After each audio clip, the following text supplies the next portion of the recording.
Hey everybody, it is Danielle coming to you with a little small reminder, which is not scripturally based. Excuse Da Vinci in the background, but I just wanted to quickly come on here and remind you all, listen to your bodies. It sends you messages for a reason. And I got this revelation, to put it practically, yesterday. I was not feeling well 2 days ago, and I had to take some time to just simply rest. And you know how the body begs and pleads for rest. Sometimes when you are not feeling well, your body will just simply let you know you gotta rest.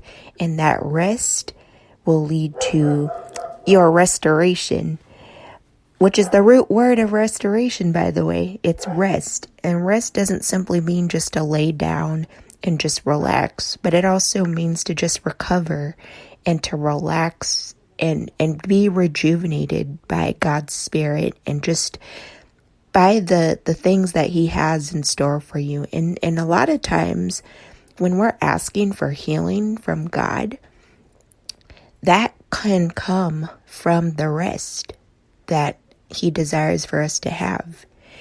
And you don't have to have somebody lay hands on you or do various things in the church. Your healing can come from your rest that your body is desperately needing at that time. And so what I want to encourage you with is a practical tip.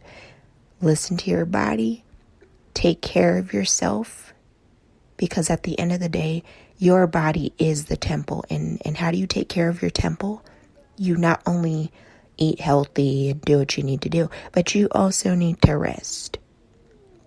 And so don't be afraid to rest. Don't be afraid to say, no, I can't do X, Y, and Z, because you just simply can't do it. Because none of us are superheroes, as much as we don't want to admit it.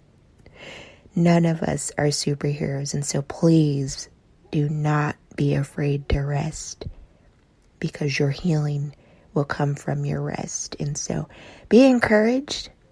Just a small practical tip for you. And I'm believing that it's going to bless you, because we all need to rest. So take care of yourself and each other. God bless. See you next time.